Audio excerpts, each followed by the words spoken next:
Hey, what's up guys? Rhino Rates Music here, and we're back for another video within our series of this end of year list week where I post videos on my worst and best songs and albums of 2023. So if you guys are new here, welcome. I post most of my videos on my TikTok page, so if you're not following me, go follow me there. But if you're from my TikTok, then this is my YouTube channel where I'll be posting these videos as well as the best albums and songs of this year. And I already posted my best EPs of 2023 list, so check that out if you haven't. But in this video, we're going to be going over the top 20 worst songs of 2023. I was almost going to make this a top 15 list, but there were quite a lot of bad songs this year, so it had to be a top 20 list, and I endured great pain making this list, and will probably endure some pain going through this list, to be honest. So let's just sit back, try and enjoy the video, and I'll go through my 20 biggest stinkers of this year in the form of songs that put me through torture.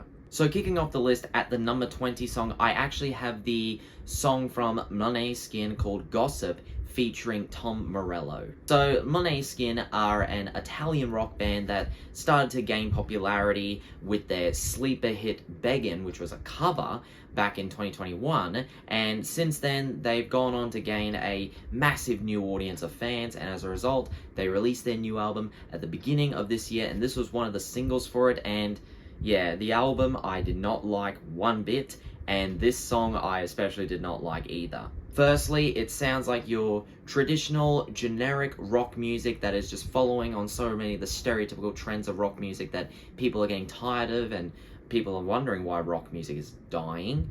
As well as that, the chorus is annoying, sip the gossip, and as well as the lyrics, which kind of touch upon themes of questioning celebrity status and also why people are doing things like changing and going through plastic surgery and all this kind of stuff, and thinking they're doing it to fit a certain social status or whatever, which not only comes across as a bit weird for a band like Måneskin to do, but also comes across as kind of parasocial as well, and I just don't get it.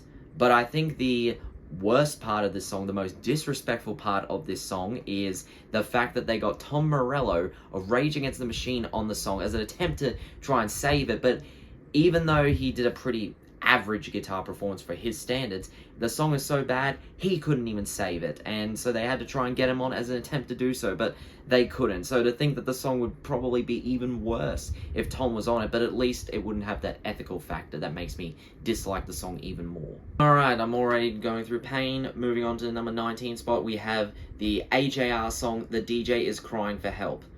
I might know why the DJ is crying for help. I certainly would be crying for help if you ever played this song to me again.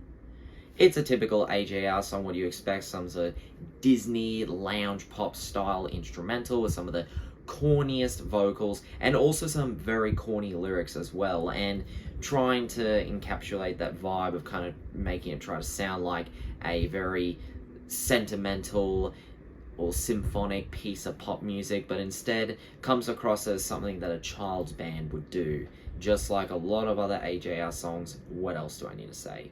Coming in at number 18 spot, we have the one of the worst, if not the worst, diss track of this year. It is the song from Grandmaster Melly Melle with Kickback, which is supposed to be a diss towards Eminem. Not only is this a trash diss towards Eminem, but as well as that, the performance is awful, the instrumental is mixed like shit, and so much to the point where even Grandmaster Melly himself acknowledged the song was trash. And not to mention, some of the things he's dissing Eminem for are some of the things that he's doing in this song and in his music, which just makes it incredibly ironic and just ruins the whole purpose of dissing Eminem. And Eminem is a pretty easy guy to go at, and to make a diss track towards him that's this bad is just, yeah, it's not a good look. Coming in at number 17 spot, we actually have probably what I think is one of the worst singles from NF, Motto. Now, obviously, NF is a rapper who has been notorious for kind of utilizing some more unconventional elements of loungy kind of production that's very mellow and a little bit school theater in a way, and he does that on this song, but the difference is in the lyrics, he's essentially saying that he could go out and make a traditional, generic pop rap radio hit in Hollywood if he really wanted to, but nope, he's not going to do that. He's going to stick to his guns and do what works best for him, which in concept, I don't mind that, but in practice, and the way NF does it, expressing a lot of elitism and think he's better than all these artists who would do that and would make a radio hit, and combined with how corny his performance sounds with this instrumental and how out of place it all sounds, just like on a lot of other NF songs, although I actually didn't mind his last mixtape, so the fact that his new album was so bad and this song included was actually a bit of a letdown. And quite honestly, if he's going to continue making songs this corny and this bad, I'd probably rather him just go to Hollywood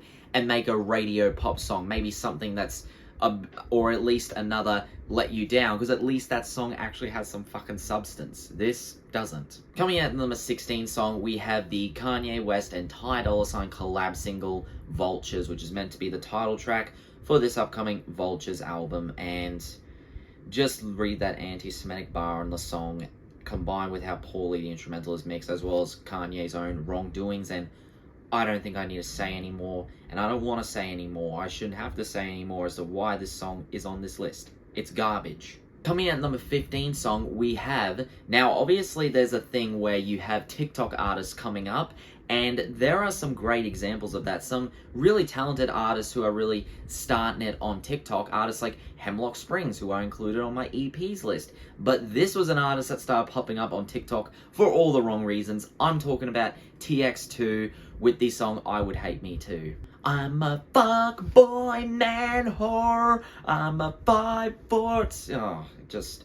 I know that the song's meant to be like tongue-in-cheek and supposed to be a stereotypical jab at the pop punk posers who are making songs like that, but won't admit that they are these man-child kind of people. But firstly, the fact that TX2 himself is sounding like a poser himself, hence a poser, especially with some of his other songs, and the way he's presented himself on TikTok just kind of ruins the purpose of it. Secondly, it's not a very good jab, and the stereotypical lyrics come across as incredibly corny and just over the top and preachy. And thirdly, it's ignoring the fact that there are artists like Jeff Rosenstock who are older and who are actually making some great pop punk music. And TX2, you are not one of those people. Sorry, mate. Not sorry. Coming at number 14 spot, we have this song that only just recently came out, but it had to go on this list, and it's a Christmas song. It's the new Jimmy Fallon and Meghan Trainor song, Wrap Me Up. Now, tell me what's worse than Jimmy Fallon making a song. Jimmy Fallon making a Christmas song. What is worse than Jimmy Fallon making a Christmas song? Jimmy Fallon making a Christmas song that has an awfully creepy chorus. But what is worse than Jimmy Fallon making a Christmas song with an awfully creepy chorus? Doing it with Meghan Trainor. Now, obviously, a couple of years ago, Jimmy Fallon did this as well, the Masked Christmas song, which was also horrible, but at least that song had Megan Thee Stallion and Ariana Grande, two very talented artists, which, granted, they didn't do much to save the song, but at least it gave me a little bit more of a reason to listen to this song. But Meghan Trainor being on this song just makes it even worse, and spoiler alert, this is one of many Meghan Trainor placements on this list. Coming at number 13 spot, we have the Lil Pump song, Pump Rock and Heavy Metal. I, in a way, can't believe this song exists. It's Lil Pump doing a metal song, but I don't even know if he's doing it seriously or if he's like tongue-in-cheek, but it seems like the lyrics on this are not much more senseless or dumb as the lyrics on a lot of his rap songs. So that makes me question, is he doing this for real? Is he serious? Is he not? And it sucks. It sucks so bad, it's actually funny. It's honestly funny. It's so entertainingly bad that I almost didn't want to put it on this list, but considering that Lil Pump has, you know, last year he was pretty compatible for this list for that Mona Lisa song he did with Soulja Boy, but this song is just bad in a different way.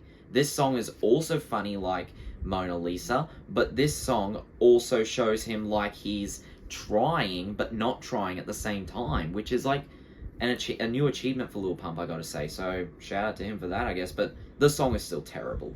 Coming in at number 12 spot, we have yet another collab. I'm talking about this collab from Leray and David Guetta called Make My Day. Now, if there was a trend last year in music, an awful trend last year in music, it was artists sampling old popular songs and ripping off the chorus and melodies from them. And that was still prevalent this year, although not as much so. But one of the worst examples of that was in this song. And of course, David Guetta is doing it. He is still ripping off other pop songs. And I know that when people talk about Coi Leray, they would rather include the song My Body on this list. I would actually argue that song is actually not as bad as people say. I'm going to say that right now. This song, I would say, deserves even more hate because it's not only ripping off the beat and the melody of Pump the Jam, but also Coi Leray doing her impression of the chorus in such a bad way. And on top of that, something that made me look down the song even more badly or more poorly was when I caught Coi Leray live at the Listen Out festival. She actually played this song live, which was already bad enough. But the hype man that she had with her was so annoying, albeit kind of entertaining, but in a bad way. He was so annoying, he made the song sound even worse than it already was. Because every time Coi Leray was going, oh, pump the jam, pump it up, while your feet are stomping. This hype man is going, pump it up, whoa! It's as horrible as it sounds. I don't know if I got a clip of that. I might show on my TikTok. I don't know. But yeah, it's... no, thank you. Coming at number 11 spot, we have Jason Derulo and, once again, Meghan Trainor on the song Hands on Me. Now, firstly, Jason Derulo, why is he still a thing? Why is he still relevant? Why are we giving this man relevance? If it weren't for TikTok, he'd be dead. Well, not literally dead, but no one would care about him at this point. And he's still continuing not only make these corny, generic, trash pop songs, but in this case, Jason Derulo is also interpolating other popular pop songs and replacing the lyrics with, "Put my hands on me," and it sounds creepy as it sounds. And again, Meghan Trainor, firstly, didn't we already establish that we didn't like Meghan Trainor during her first win back in 2015, 2016? How did she get a second win? I don't know.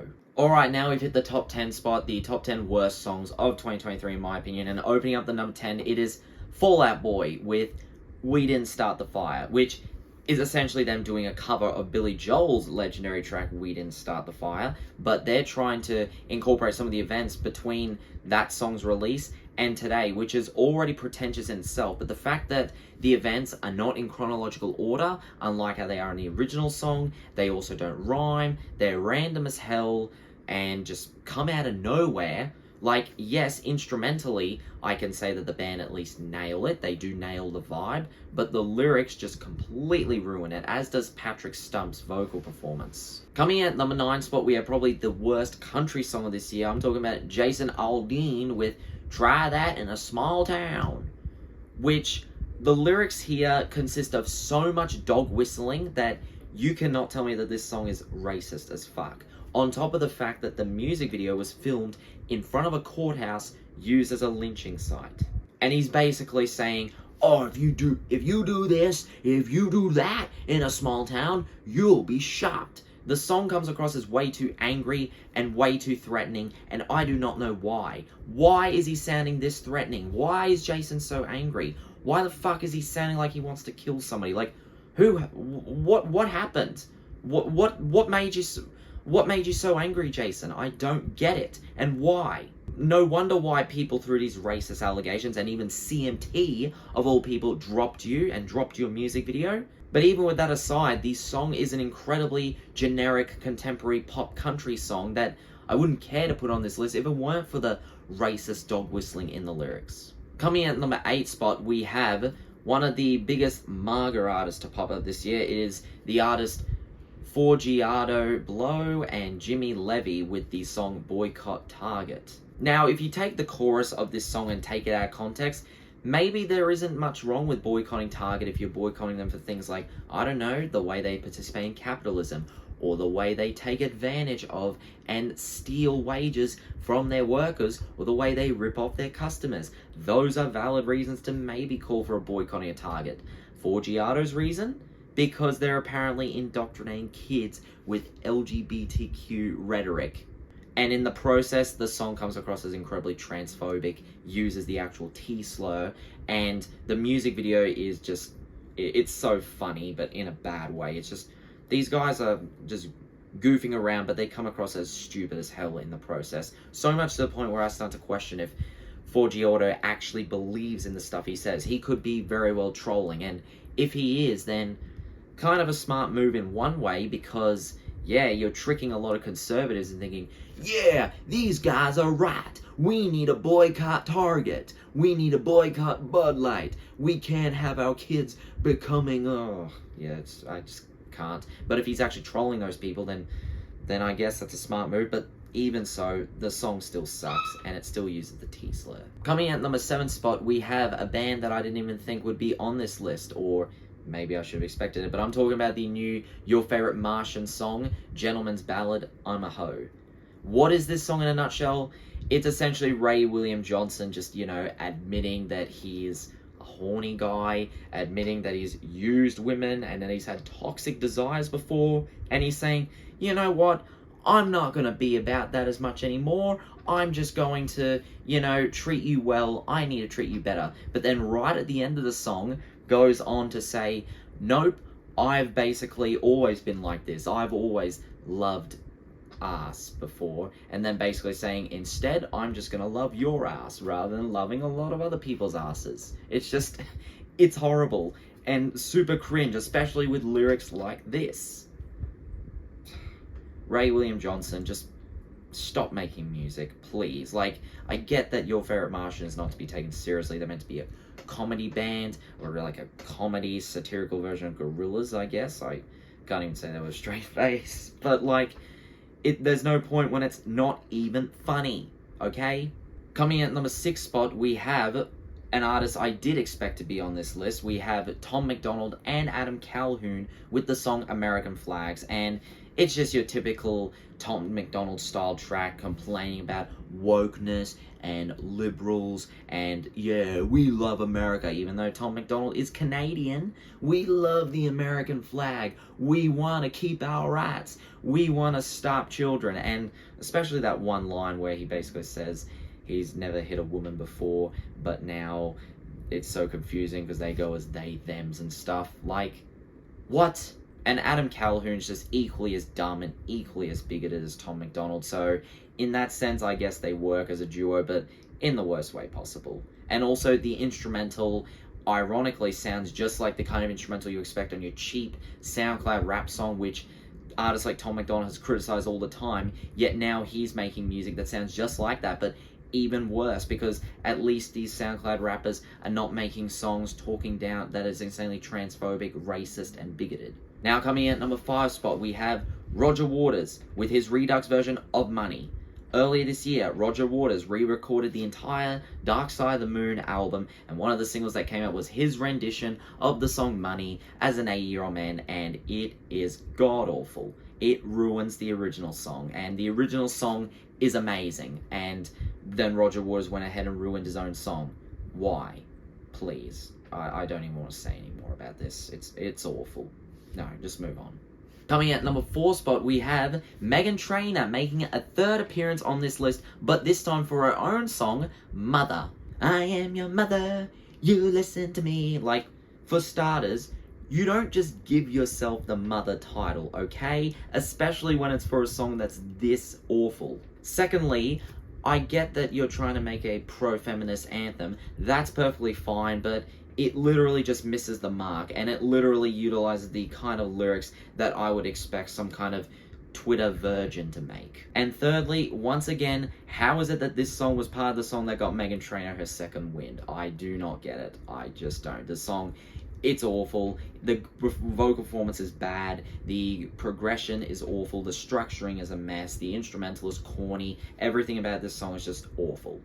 Coming in at number 3 spot, we have a song that I just came across a few weeks ago, even though the song came out early this year, but I regret coming across it. It's the song 2 + 2 = 5 by Highres. Now, to think of who Highres is, or to imagine what this song is, imagine taking, like, the worst era of Eminem's career in terms of his lyrics, his sound, his style, and mix that with Tom MacDonald, but 3 times more dumb and bigoted. That's what this song is.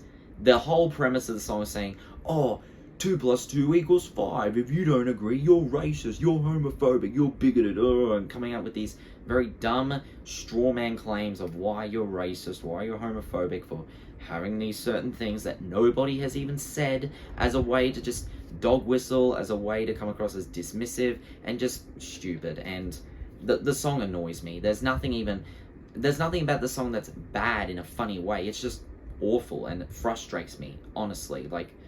Like just all I gotta say to Highres is, to all the fake Slim Shadys, sit down and shut the fuck up. I know Brad Taste in Music used that joke as well. Coming in at the number 2 spot, the second worst song of this year in my opinion. It was pretty close between this one and the last entry, but at the number 2 spot we got Jax with Cinderella Snapped, which, like Meghan Trainor's Mother, is an attempt at a pro-feminist anthem, but at least with Mother, as awful as that song is, at least the lyrics do kind of hit the mark, granted in an incredibly basic and corny way, whereas this song can't even do that. The whole premise of the song is her, in the verses, taking these female Disney characters and saying, oh, fuck the prince, you didn't need the prince, she saved herself, Rapunzel cut her hair, and so the prince couldn't climb up. It's just, I mean, maybe it could have worked, but with the way Jax does it, from her incredibly preachy, forceful performance, as well as her awful vocals in the chorus, and the instrumental that sounds like some of the most tedious, stereotypical pop rock you could imagine. She kind of sounds like a mix between Avril Lavigne and Gayle, but somehow even worse. And the worst part about this song, and why it fails to hit the mark the most, is that lyric that says, I'm a CEO, pay me equally. What? Oh, for one, do you not realize that CEOs are literally the people who get paid the most? And secondly, do you not realize that the whole structure around CEOs and the way they benefit off capitalism is the whole reason why people, minority groups, and people like women aren't being paid equally? Like, if women want to be paid equally, we need to get rid of CEOs in general. Like, just stop with this. Stop with this fake feminism pushing, please. And I barely even say that. As a person who is a male, I would barely say that, but I have to say it here, and it's just awful. Okay, coming at number 1 spot, the number 1 worst song single of 2023 in my opinion, and this was a pretty easy pick, because to this day I still cannot believe this is actually a thing, and this song actually exists. Of course, I'm talking about the Donald Trump and January 6th prison choir song, Justice for All. Yeah, that it's actually a thing. Donald Trump made a song. Well, it's barely a song, it's just literally him speaking about justice for all the people who went to jail because of the January 6th thing, despite the fact that Trump got impeached for that. And literally in the background, it's what sounds like the widest, worst choir in the world doing the American anthem, the Star-Spangled Anthem, over Donald Trump speaking. And it is literally one of the worst things I've ever heard in music. It really is. And because it was released on Spotify as a song, as a single, that's why I'm counting on here. And it makes it the worst song of 2023 and one of the worst songs I've ever heard, period. Alright, well, I'm glad that's over, guys. Tell me if you guys made it to the end. Tell me what you think. What was your least favorite songs of 2023? Do you agree, disagree with this list? Let me know. And until then, stay tuned for the following video where I finally go over the best songs of 2023. So please stay tuned for that. And until then, this is Rhino Rates Music. Bye-bye.